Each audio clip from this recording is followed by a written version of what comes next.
Nám nová séria Mama ožeň ma a najviac pozorností na seba upútal dlhovlasý Tomáš, z ktorého sú všetci na mäko.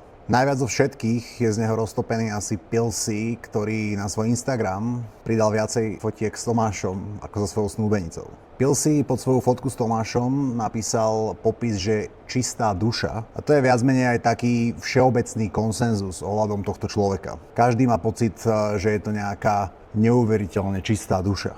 Príliš dobrý pre tento povrchný materialistický svet.